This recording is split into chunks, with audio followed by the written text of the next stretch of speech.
Hey everyone, and welcome to Business Boutique. I'm Christy Wright, and today we are talking about how to get unstuck.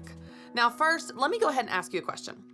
Have you ever had any type of dream where you are helpless? You know, someone is after you and you can't run. Someone is trying to get you and you can't scream. You're trying to go somewhere and your feet are like stuck in cement. I don't know about you, but I have had this recurring dream so many times. And regardless of what the dream is about, and regardless of what person or monster or scenario is after me, and regardless of why I can't get away, the theme is the same. I'm helpless. You know, someone's coming to kill me and I can't run or scream. I'm in a car that has no brakes and I'm in the ocean and someone's after me and I can't swim. And no matter how it plays out, it's this constant theme of being helpless, of feeling like I can't get away. I'm not in control of my safety or my future or my situation. And as dramatic as it sounds in your dreams, the reality is sometimes we feel like this in real life. We feel like this in our business where, man, I really want to get ahead. And it seems like no matter what I do, I've just hit this plateau and I'm never going to get to that next level, that next income level or the next follower level or the next client base level, whatever that is. Maybe you have hit a plateau in your marriage and your marriage is just stagnant. You're like, you know what? We used to laugh and flirt and play and go on dates and have such a good time. And now we just get about the business of life. Who's got the kids? Who's got the dry cleaning? Who's taking care of dinner? Maybe you felt like this even with yourself, where you feel like, I don't know, maybe you've lost a little bit of yourself. You used to love how you look and you used to love everything about this gusto you had for life and all the things that you enjoyed and gave you energy and that you brought to this world. And at some point in the business of keeping up and running faster and fulfilling all your roles and responsibilities, you feel like you've lost yourself. You feel stuck. You know, I have experienced this so many times in my life, and we all go through seasons, certainly, where we have highs and lows, and things are good and things are bad. But you know what? In these seasons of feeling stuck, I want you to know that you are in control. This is not a bad dream where you can't run and you can't scream and you can't get away. This is real life, and you are more in control than you realize. I want to give you 5 simple steps today. These are 5 really practical things that I do and have done many times in my life to help me get out of this feeling of helplessness, get out of this feeling of being stuck. So if you're ready, if you're taking notes, you're somewhere where you're not driving or you're not going for a run, I want you to write these down because these are really practical and I promise you they can help you. Okay, so number 1, and you're not going to be surprised by this at all, I want you to go back to your why. Y'all, we talk about this all the time in Business Boutique. Why are you doing it? Why does it matter to you? Why is this thing important to you? And you can even ask yourself this question in any area of your life. A goal where you fell short or your marriage that's feeling stagnant, go back to your why. Why does this matter? Why is this important? Why is this such a gift from God? When you go back to that, here's what you're doing. You are going back intentionally to your original motivation. You're going back to a perspective that you probably lost along the way when everything got so busy and you got tired and you got stuck. That happens. But when you go back to your why, you're going back to the original motivation and momentum and heart behind it. You're going back to your original source that's going to give you the fire you need to go for it again. It's going to reignite that energy in you and remind you why this matters. So the first step to getting unstuck is to simply remember your why. Now, the second step, and this is also probably not going to be a surprise to you, especially coming from me because I talk about this all the time, but the second step is to get moving. I know, you're like, oh, rocket science, really, Christy? Here's the thing. The very meaning of the word stuck means lack of movement, right? Like you're stuck. You are not moving. Now, maintaining movement is not hard, y'all. Once you get some momentum, it's not hard to keep going once you get going. But getting going is hard. So that's why your only objective is to get going, get moving, get some type of physical activity. And it might even mean your small baby goal is to get out of bed, or to put on your shoes, or to put on real clothes, or put on your makeup, or to just walk downstairs. Just get some type of physical movement going. Even if your goal is to work on your business, set the goal to just get moving down the stairs. And what's amazing is, as you create movement, actual physical movement, you will get this ball rolling and you will get a lot of momentum that will help you keep moving in the direction that you want to go. So as simple as it sounds and as obvious as it sounds, don't focus on all the things you have to do. Just focus on the first thing of getting moving. Focus on some type of physical activity, even if that physical activity is not related to your end goal. Maybe you want to fulfill a ton of orders today, and it starts by, you know what? I'm gonna go get a run in. I'm gonna go get a workout in that's gonna get my heart rate up, get me excited, get me energized, get me moving. Once you get moving, I promise you it's a lot easier to stay moving. So, the first step in getting unstuck is to remember your why. The second step in getting unstuck is to get moving. All right, number 3. The third way that you can get unstuck is to focus on one thing at a time. I know it's easy to get overwhelmed when you've got a to-do list that's 300 items long, but we're just gonna take it one item at a time. When you focus on one tiny thing at a time, you're gonna chip away at that task list. You're gonna chip away at your email inbox. You're gonna chip away at whatever the thing is. See, once you get moving, you've got the momentum, and now you're gonna tackle things one tiny step at a time. It's amazing how when you use this simple trick to trick yourself into tackling a long to-do list, you can do it. But you're gonna do it one thing at a time. You're not gonna do 300 things at one time. You're gonna do one thing at a time. And when you do this, these baby steps, these quick wins that you get, you also gain confidence and a sense of satisfaction, like, hey, I get to check that off. Hey, I get to mark that out. Hey, I get to delete that email and clear that order out. You get this unbelievable satisfaction at the progress that you've made. It might be tiny progress. It might be incremental progress. It might be baby progress, but that's all that matters. It's progress. You're no longer stuck. You're moving and you're making progress. So the third step to getting unstuck and staying unstuck is to simply focus on one thing at a time. Now, the fourth step to getting unstuck is to change what you say. Y'all, I am as guilty of this as anybody, but we have a tendency to make our problems bigger and worse by what we say. I'm the queen of this. I can be a little dramatic. You know this about me. Drama is a love language for me, okay? So if I'm feeling a little overwhelmed, I like to magnify it and make it like I'm so overwhelmed and the world is ending and the sky is falling and oh, things are so terrible, poor me, right? We do this. We take a tiny molehill and we make a mountain out of it. I don't know if it's because we love a pity party or we love attention or we love to just feel justified in our mess and in our stuckness, but we make it bigger by what we say. So instead, I want you to change what you say. If all day, every day, you are talking about how overwhelmed you are and how stuck you are and how hard life is, then of course you are. Of course you're overwhelmed and stuck and life feels really hard. Because as much as that might be real, you make it bigger by what you say. You put fuel on the fire and you fan that flame by talking about it day in and day out. Whatever you focus on increases. It becomes larger than life to you.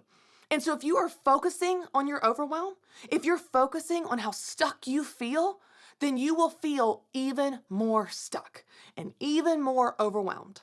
So instead, change what you say. Change your attitude. Change your perspective. Instead of saying, I'm so stuck, I'm never going to get out of this hole, you might say something like, you know what? This is a challenging day, but you know what? Tomorrow is going to be better. Or man, this is a tough season in my business, but I know it's setting me up for a breakthrough. I bet I'm just on the brink of something huge for the next season. Change your attitude. Begin to speak life into yourself and your business. Your words have power. And we know this because you've probably been the recipient of someone else's kind words. What if you use that for yourself? What if you valued the words that you say to yourself as much as you do the words that you say to other people? I love the quote by Brene Brown where she says, talk to yourself like you would someone that you love. I would be willing to bet that the things that you say to yourself, you would never say to another person. You are so overwhelmed. You are so stuck. Man, you're never getting out of that hole. That sounds ridiculous. You would never talk to someone that way. So stop talking to yourself that way. Instead, change what you say. Change your attitude and your perspective, and I promise you, you will feel such freedom. All right, now the fifth way that you can get unstuck, and this one is one of my favorites, not only because it's the most important, but it is the most powerful. I want you to pray. Now, it may seem obvious like some of these others, but y'all, the power of prayer is real. Now, I want to give you a really tangible example that you've heard me talk about before. Remember recently when I was talking about my advertising campaigns class, and our little group kept running into roadblocks. We couldn't find this target market. No matter what we did, it seemed like it was a dead end. And you know what I did? I prayed. I prayed that God would help me with my advertising campaigns class. Now, you might be sitting there thinking, Christy, God is busy curing cancer and healing diseases and saving the world. He's not interested in your campaigns class, but here is what's so fascinating. He is. He's interested in every detail of our lives. The Bible says he knows every hair on your head. And I want you to know, friend, that he knows every dream in your heart. He cares that you are stuck, and he is a way maker. Like I told you before, God took us to a petition that ended up being the exact target market that we needed, that the entire campaign presentation was built on, that led to us winning the entire campaign at the end of the semester. How did we do that? How did we win that campaign when all the other groups were killing us all semester? Because God made a way. And God made a way because I asked him to. Because I prayed. Because I trusted that he cared about every detail of my life, because I know God and I know that he does. And I want you to know, if you haven't experienced that, I want to challenge you and encourage you to pray. To pray about big things and small things and everything in between, because the God of the universe that put the stars in the sky also put that dream in your heart. And he knows you're feeling stuck, and he knows you're struggling, and he can make a way. I love the worship song that says, our God is a way maker. He can make a way when it seems there is no way. So when you're feeling stuck, at the end of the day, just pray. I promise you, when all else fails, God can make a way for you. All right, so let's recap our 5 ways to get unstuck. Number 1, remember your why. Number 2, get moving. Number 3, focus on one thing at a time. Number 4, change what you say. And number 5, pray. If you try these tricks and tips and tactics, I promise you, you are on your way to getting unstuck. We've gotten some great calls this hour, and we've got another one coming in from Kimberly in Asheville. Hey, Kimberly, how are you doing? Good. How are you? Great. What's going on? So we're trying to figure out how to get the right kind of followers on Instagram and Facebook for our business. My husband and I have a wedding videography business, and we have a lot of not a lot, but we have followers, and they're all other vendors in the wedding industry, which is great, but we would like to have more brides. And so we've talked about making our Instagram more bride-friendly, like doing budgeting ideas and wedding dress ideas, but that's not our business. We're not wedding planners, so I don't want to lose our focus as videographers. Totally. This is a great question.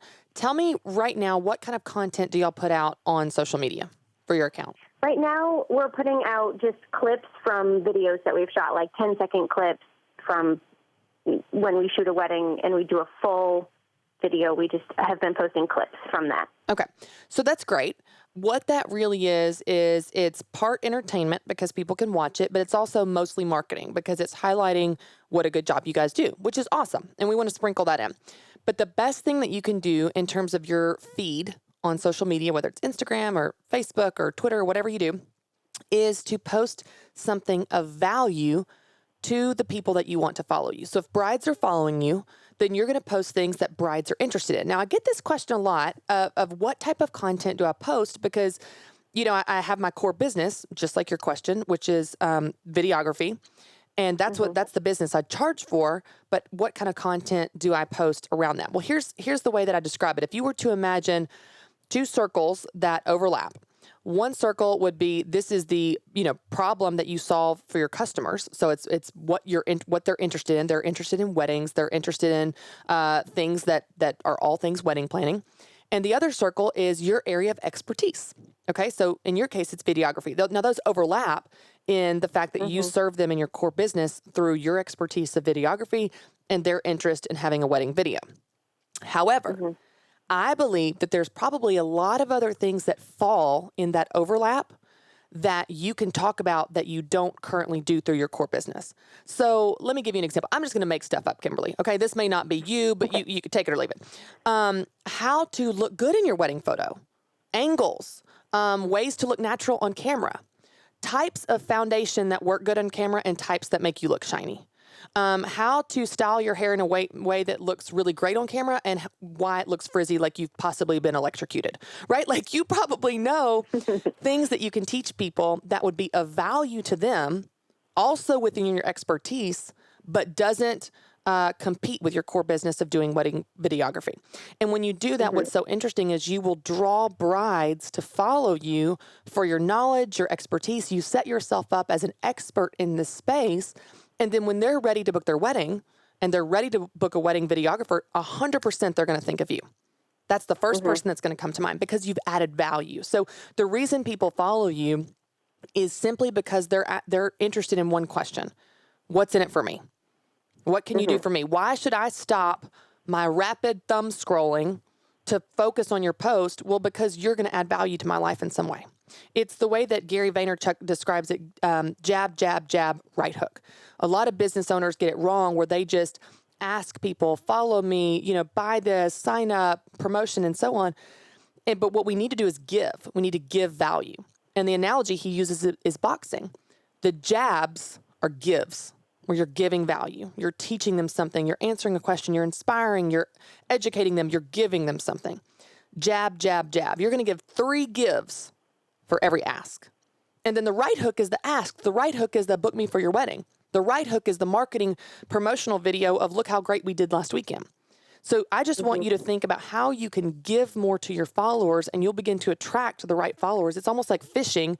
You cast out the right kind of bait, you'll attract the right kind of fish when you put out the right stuff. But your content needs to be stuff that adds value to their life. And you want to give 3 times as much as you ask of them. Give value, show them tips, tricks, behind the scenes, styling ideas. When you were using example of like wedding planning, you don't want to post stuff you don't know about, but if you know about it, go ahead and share it. It doesn't matter that it's not your core business. You're still establishing yourself as an expert in the wedding space. And when they need a wedding videographer, they're going to think of you. So that would be my best advice to you. That's also a great resource for you is that book, Jab, Jab, Jab, Right Hook. Great book. If you follow Gary V, he has a ton of content and teaching on how to do that, on how to add value, because that's what your customers are interested in. What's in it for me? So you're going to answer that through your posts in your social media of adding value, what's in it for them. And then when it's time to make the ask, when it's time to book you, they're going to think of you. That's a great question, Kimberly, and I hope that helps. Hey everyone, and welcome to Business Boutique. I'm Christy Wright, and I'm so excited because today I get to share another awesome conversation that I had with one of my good friends, Jordan Lee Dooley. Jordan is a creative entrepreneur. She is an author, a speaker, and a coach. She's also the host of the She podcast. She's a lot of fun, and I know you will love this conversation. Check it out.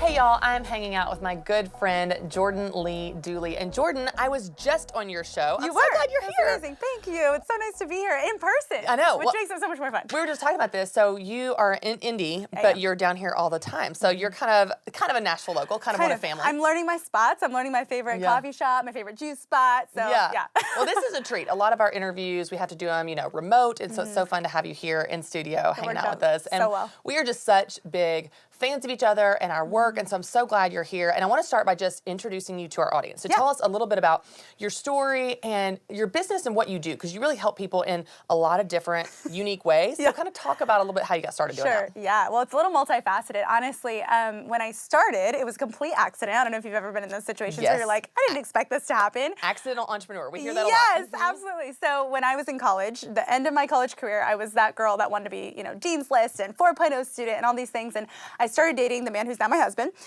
and he was a football player. And he basically said, you need a creative outlet of some sort. You know, you're working so hard. And so I started doing hand lettering for fun. You know, I just thought that's kind of fun and cool. And I won the handwriting contest in 3rd grade, so we might as well go for it. I was made to do this. Yes, I was born for this. So started doodling on mugs and started selling stuff on Etsy. Just because I thought that's a fun little side hustle while I'm, you know, going to school and all my free time. But it just became something fun and really life-giving for me. And so I put a little name to it. I called it Soul Scripts. And I just wanted it to be something that encouraged women and gave little, you know, I had little canvases and mugs and all sorts of stuff. Started with a little Etsy store, and it quickly grew because social media, you can reach people very quickly, and the social media grew. Right.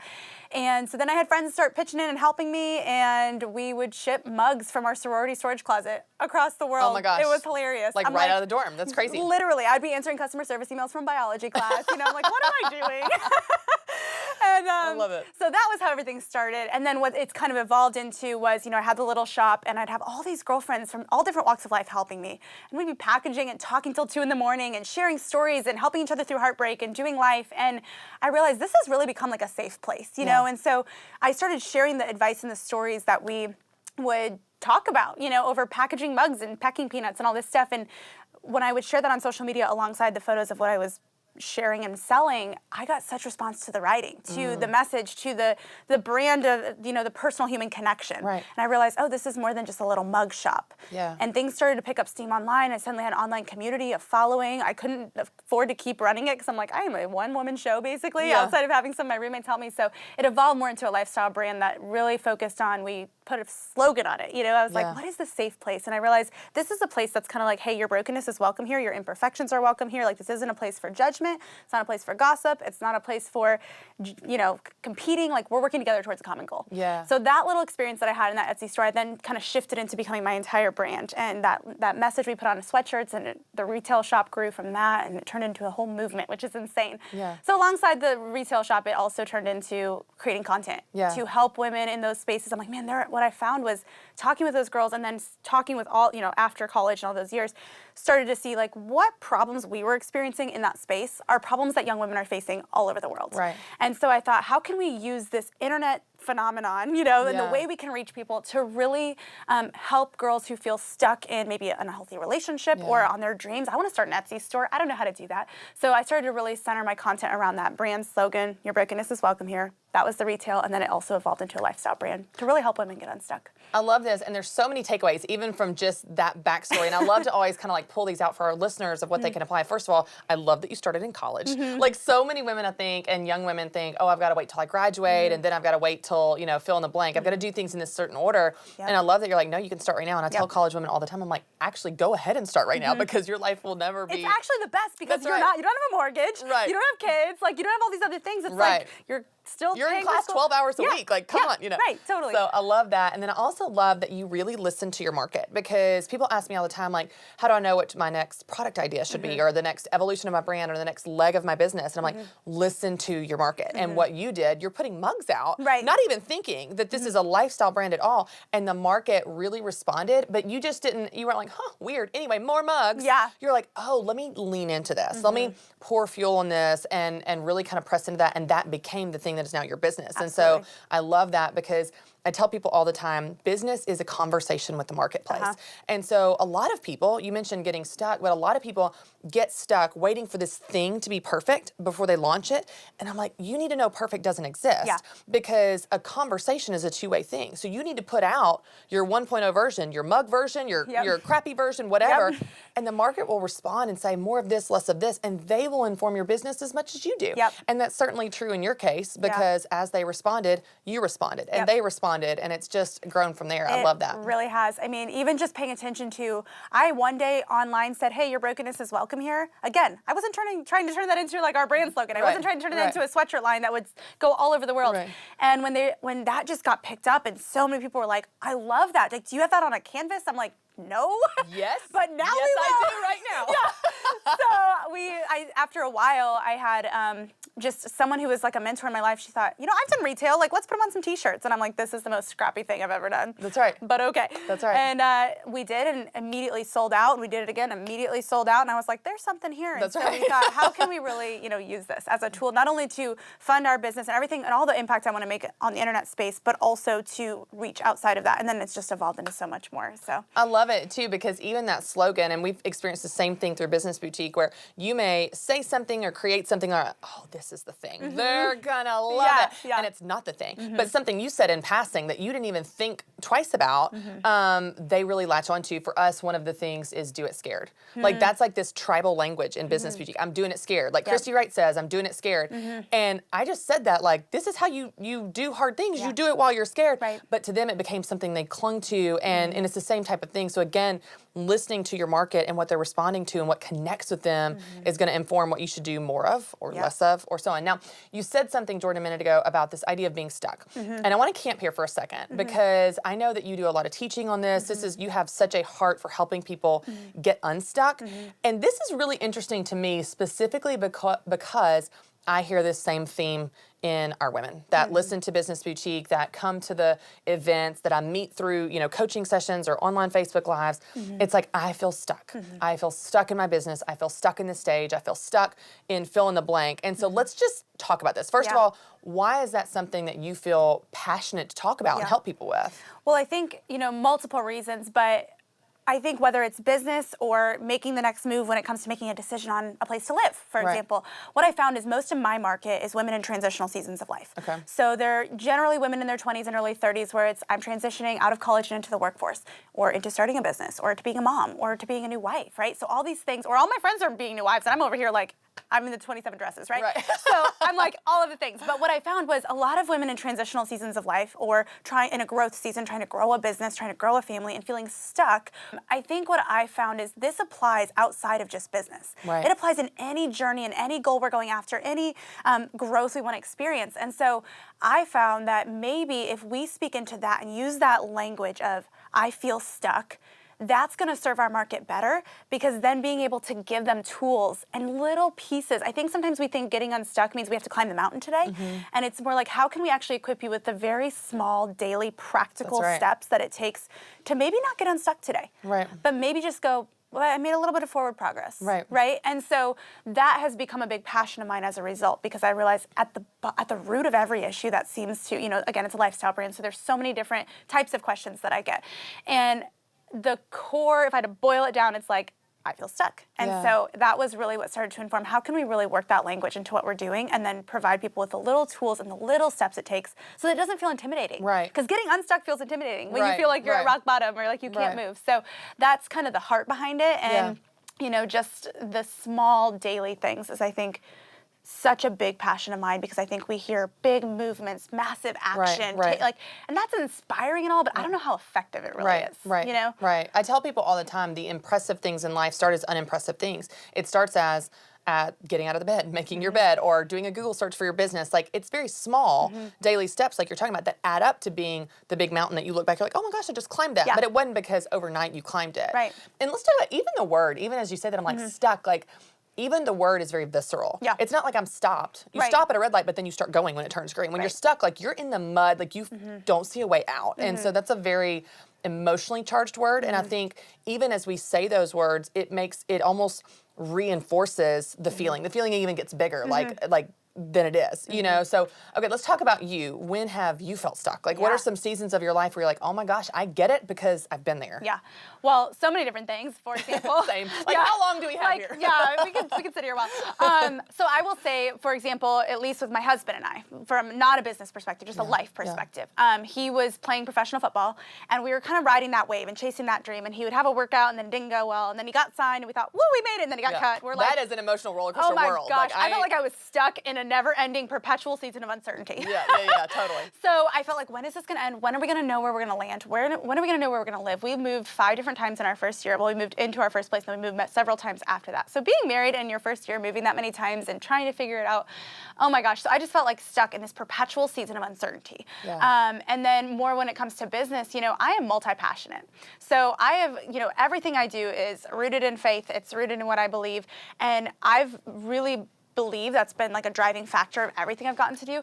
But I'm so multi-passionate that that's what makes it a little hard, because I'm like, well, I want to help people get unstuck here and here and here. And so really finding the lane and figuring out how to make things silos, right, of a bigger mission and a bigger brand, rather than feeling like I'm trying to do everything. Right.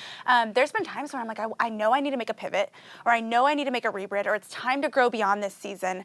But the feeling of perceived expectations can also make you feel stuck, right? Like, well, this is what I've always done, but I'm branching off into this because it's been made very clear to me that that's what needs to happen for growth and for continued impact and all of that. And so both, even in business, I think we can feel afraid of making changes, right? Like, well, this is a necessary change to see the growth that I want to make, but that's uncomfortable. It's or scary, Right, what will it's people risky. think? Yeah. Yeah. So those would be 2 different, one with uncertainty in life, and I think that can definitely be reflected in how we make business decisions, but then also within business, just that like, man, I want to make this pivot or shift, but I don't know how, and I don't know what people will think. Yeah. Yeah, or even knowing, I feel like, too, one of the things I've noticed with Business Boutique ladies is, what's the right next step? And that's where they feel stuck, because they don't know what the right next step is, so they don't take any steps, Right. and so it creates that feeling of being stuck. But Totally. it's interesting, as you talk about wanting to help people get unstuck from different areas of their life, I feel like that, when you think about, like, okay, fitness, or in my marriage, or in my family, all my business, whatever, it's easy to think of them as all separate. But if you speak to the principle, typically the principles apply in any of those areas. Absolutely. And, it's funny, Jordan, with I work for Dave Ramsey, and the company is all about helping people get out of debt.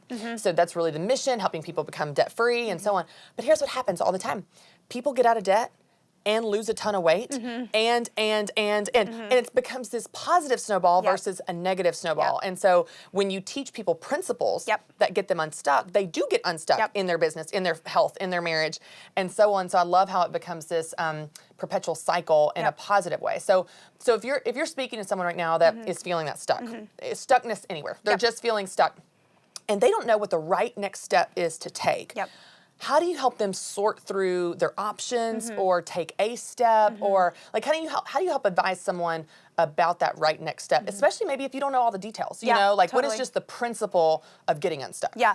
Well, I think it depends a little bit on the situation, but I would say when it comes to just the bare bones, a couple things. First thing I would say is seek counsel. Yeah. I think we can be kind of stuck in our own ways. Yeah. When we're stuck in our own ways, we're going to get stuck, right? Yeah. So one thing I have learned is the wisdom of seeking counsel from a trusted mentor in your life, from a business partner, from a friend, from someone, from a spouse, and say, okay, here's what I'm thinking, here's what I'm feeling. Can you show me or tell me what you're seeing based off of what you're looking? Because I think sometimes we can look from our perspective and we perceive stuck. Right. And we perceive no forward motion, and they're like, well, actually, there's like a gap over here, but you're just not paying attention to it. So I think that's always number one thing. The second thing is a piece of advice my mom gave me that actually led to everything that I do now. When I was in college and I was like, I don't know what I want to do with my life. I feel stuck. I don't want this major. It was before I really even stepped into the Etsy store. She looked at me, she goes, so don't. And I said, well, what do you mean don't? She goes, take the pressure off yourself for a second and just try stuff. Try something. I think one of the biggest things that when it comes to getting unstuck is giving yourself permission to fail because you're not really feeling, you're learning. Yeah. So experiment, test. Experiment. Totally. Yep. And so she said, well, just try stuff. So I didn't just start off with Etsy store. I wasn't that fancy. I started off with trying to model. Okay. Okay. That did not go very well. Got rejected. Did you model your mugs? Because I would love I have to the be like Vanna White. No, and I have weird hands, so I was like, I'm never going to be able to do that. Like, chubby fingers not going to happen. So, I was like, okay, so I tried the model thing, right? And it was like, okay, this isn't quite it, closed door. Tried this. So as much as it doesn't sound fancy or puffed up, I'm like, try stuff. That's right. Meaning it's like, you've got to test things. Yeah. I realized mugs work better than canvases. Cool. I would have known that had I not gone to Walmart and bought a mug that I could write on, right? So it's like, that wasn't a big step. And I think what happens and what we forget is that big steps in life, big steps out of the mud, big steps out of that place we feel stuck, begin with a series of very small motions. That's right. Right? So my biggest thing is incremental, implementable, imperfect action. Those are 3 very different words that really have to go together if you want to get unstuck. Yeah. I think incremental is so key because we often think, well, to get unstuck, I've got to be yanked out by a tow truck. And it's like, no, or you could slowly just start pulling your hand out of the mud a little bit. Right. Now you got a free hand. What are you going to do with it? What are you going to reach for, right? And then maybe the next hand. So incremental is small. It's Go buy a mug at Walmart. It's achievable. Right. That's right. Achievable so that you feel like you're making forward progress. Why does weight loss work when it works? Because you're tracking your progress. Why does getting out of debt work? Because you're seeing progress. Right. If you're not seeing progress, you might be making forward progress, but you don't feel it because you're not seeing it. Research actually shows, I read this recently, that nothing is more motivating to any individual, regardless of your personality style. Nothing is more motivating than seeing your progress. Yep. That's what fuels more progress. Absolutely. So that's where the incremental piece comes in. Implementable means it's something that you can put in action right now. If you don't have $100,000 to go spend on something, but you have $2 to go buy a mug at Walmart, go do that, you know, or whatever that little thing is that's like, okay, I'm not gonna be able to get to point B today, but I can take this little tiny thing that I can implement right now with what I have. Because I think we often in our culture where we can see what everyone else is doing, we can see where we wanna be. Goal setting is so important, but I think we miss all the micro goals that come before that big goal.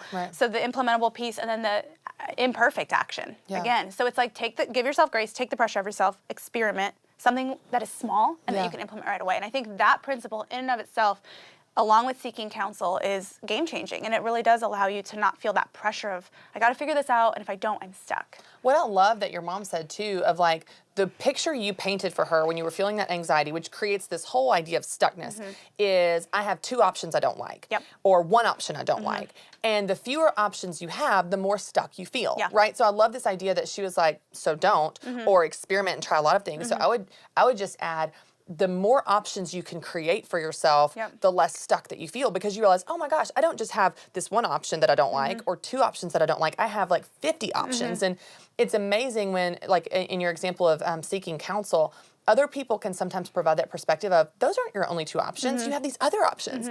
I think it can be so easy to feel like, well, I don't want to look like I don't know. So we just go with what we do know. And we sometimes make those assumptions that are entirely untrue. Right. And you may follow someone else's example that isn't right for you. It's right for them. So I love that, even how you said that, like you watch someone else do it.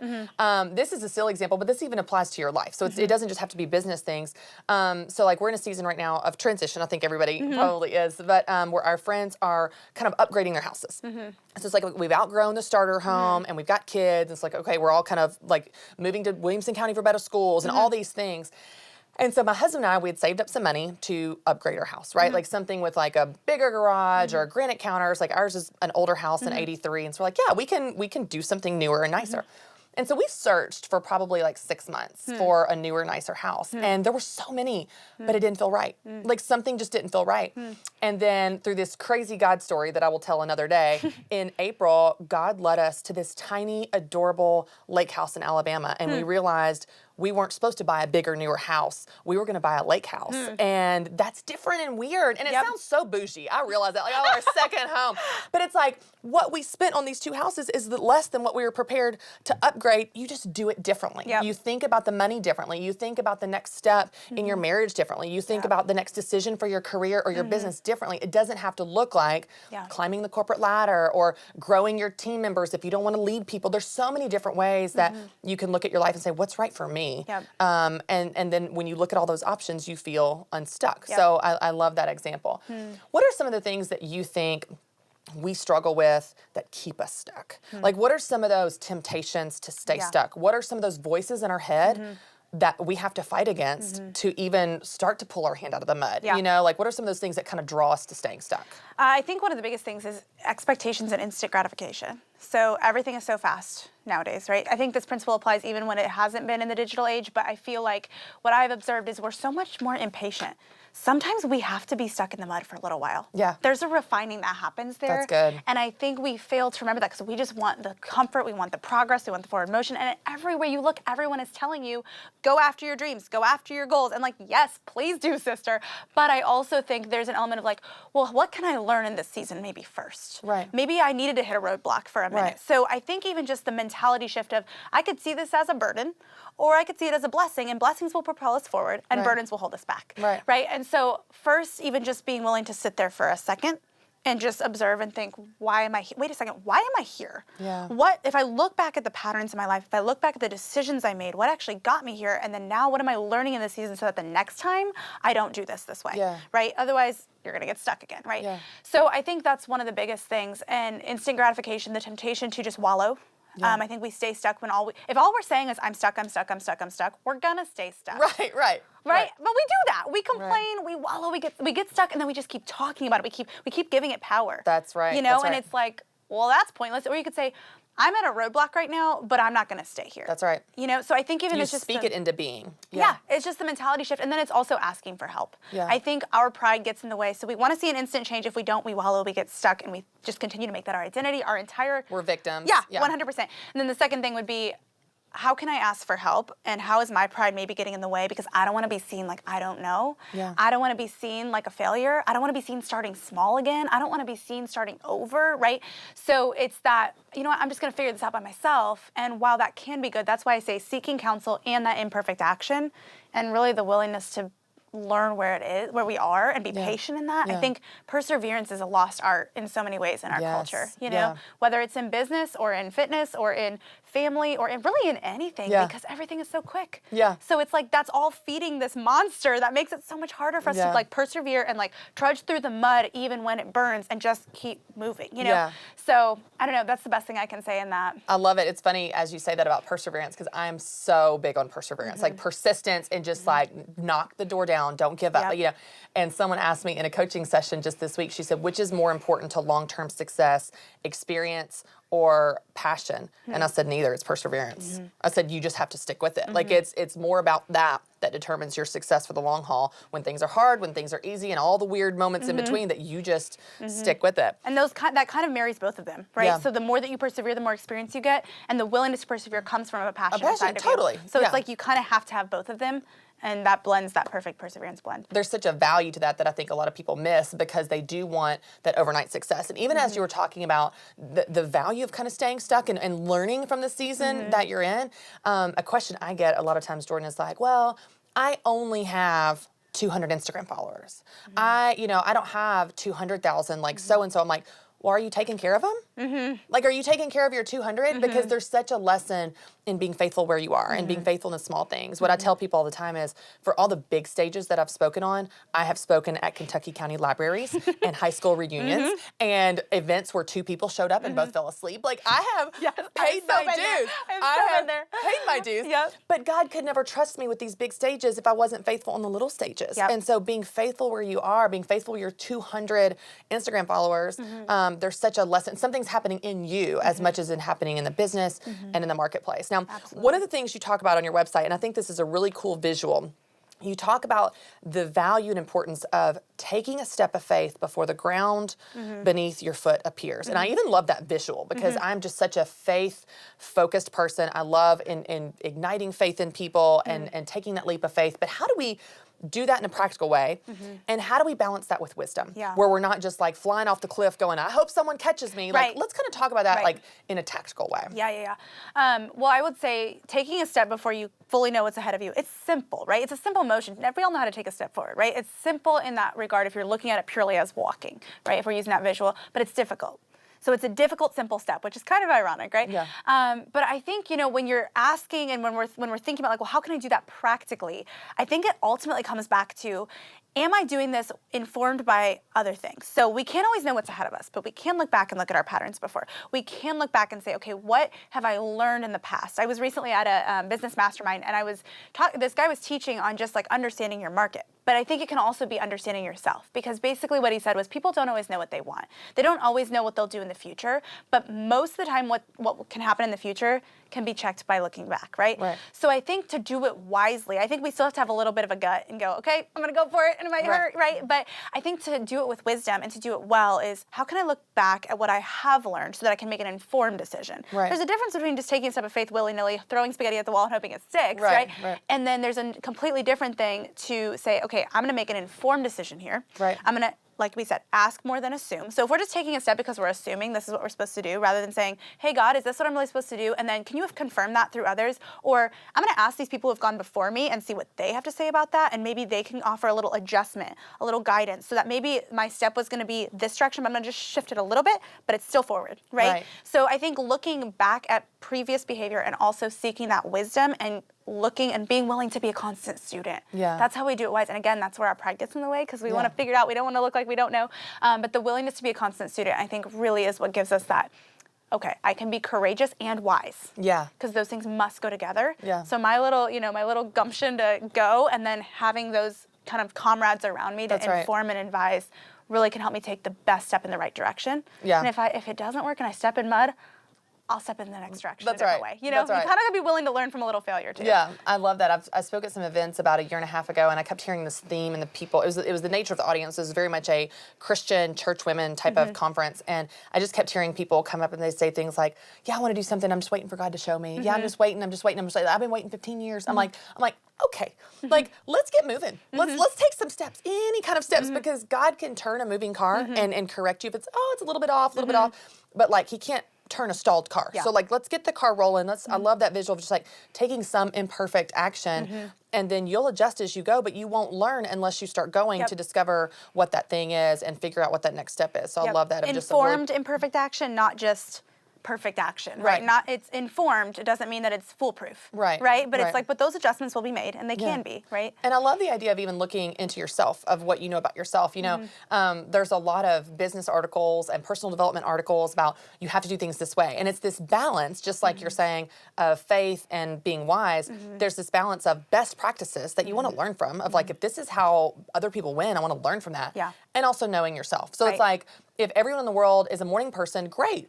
But have you met yourself? Yeah. Because if that's never worked for you for 35 years, it may not. Maybe nighttime is your Right. time to shine, sister. Right, Like, right. you know what I mean? And I think that's and totally that's okay. okay. Yeah. And that's okay. So it's this balance of like learning from the best and also knowing yourself and blending those two in the best way you can. That's really where I feel like confident women that are comfortable in their own skin, women that are succeeding in multiple areas of their life, are those women that know this is what's right for me. Yeah. I'm still a student, but I'm also going to have confidence in the choices that are right for me. Self-awareness. And there's something really, really important. Jordan, you have so many exciting things going on. You have a book coming out. I do. You just hit 1 million downloads on your podcast a few it's months been ago, which has crazy. been so fun. Yeah. Tell us about your book and Yeah. tell us where we can find it and just tell our listeners where they can connect with you. Yeah, well, the book is kind of a little bit about what we were talking about today, Yeah. but really it's like the ultimate girlfriend's guide to really living a purposeful and meaningful life. I think we're all chasing happy, and that's important, but I think when we're chasing that and life doesn't feel so happy, or we don't feel like we're making forward progress, we get stuck and then we don't move. So this is really like the ultimate guidebook in a really fun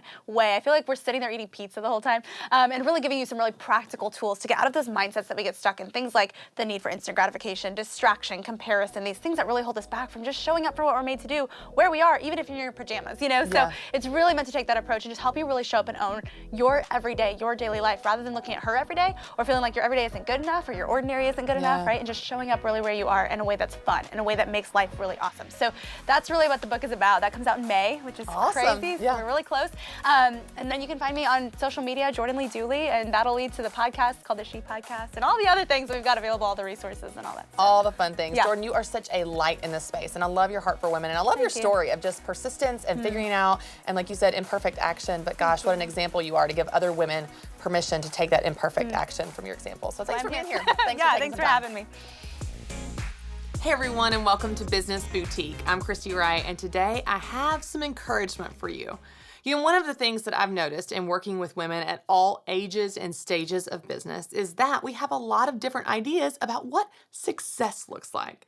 You know, years ago when I was conducting research, I talked to women that just wanted to make a couple extra $100 per month to help pay for their kids' sports. I talked to other women that they wanted to run a multiple 7-figure income business. They wanted to grow a team and have multiple locations. And here's what was so beautiful. Their heart behind both of those dreams and everything in between was what really mattered.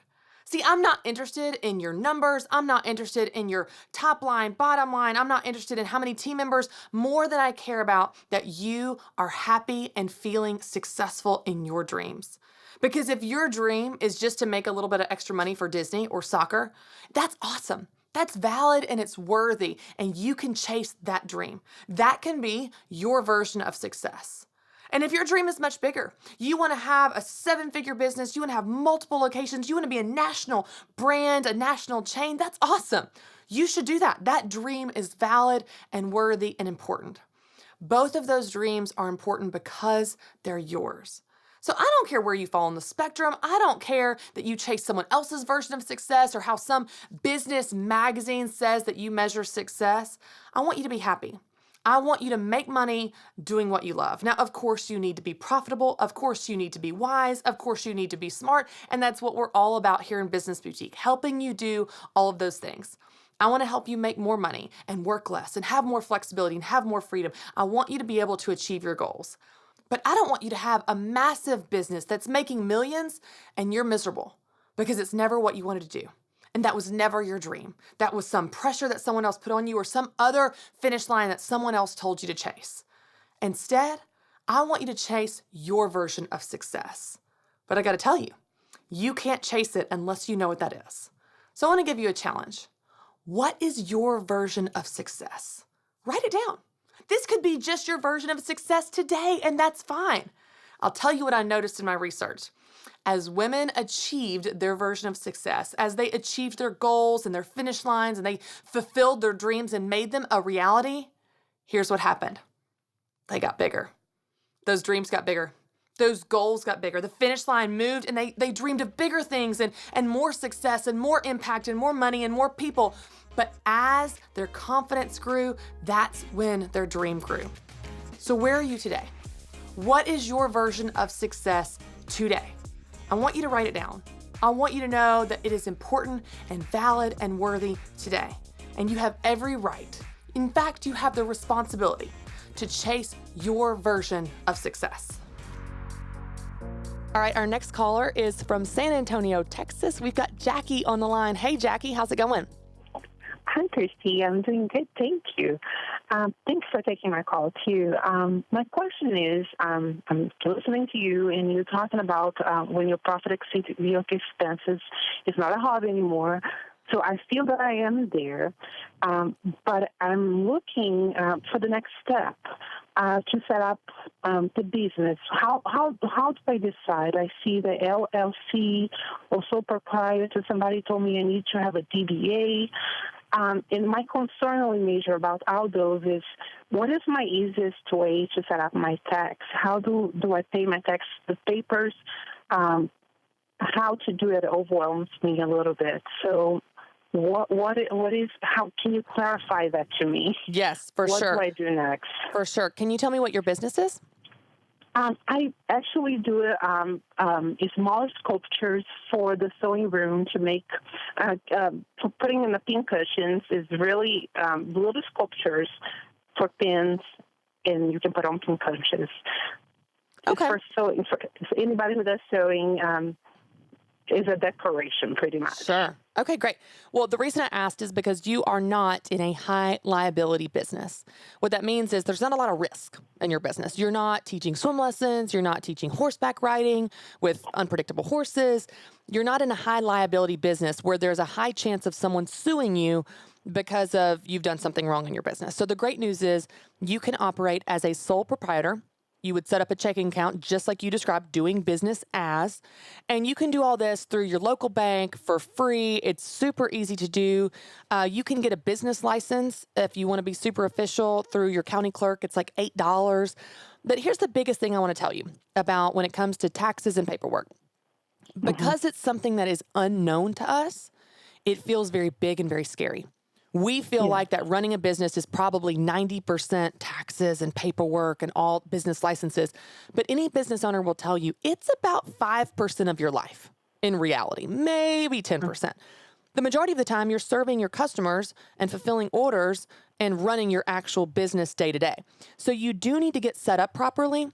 But once you get the basics covered, you get your checking account, you get your taxes in order, you then just know what kind of receipts to save. You know how to file them on a monthly, quarterly basis. You know the laws in your state. You know the basics that you need to do. Now, I will tell you that I highly recommend you get a CPA, a certified public accountant.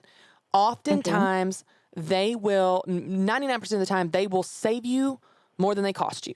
So I know you're thinking, oh, Jackie, Christy, I don't have $500 for an accountant. I know, but they will save you more than $500. So I want you to go earn $500 in your business or $300, whatever it's going to cost you, and use that money to pay someone to do what they do. But here's what's great about small business tax accountants.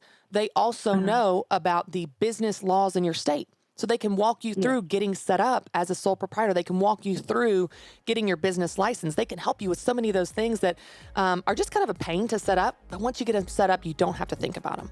So I just want to encourage you, if you operate as a sole proprietor, if you get a CPA to help you with your taxes, you're going to be good to go. And then the great news is you can get back to running your business and doing the fun stuff, which, by the way, is why you got into the business in the first place. Unless you are actually a CPA, that's probably not the fun stuff for you. So I hear you. Just cover your bases, get some help, and then get back to doing the thing that you love.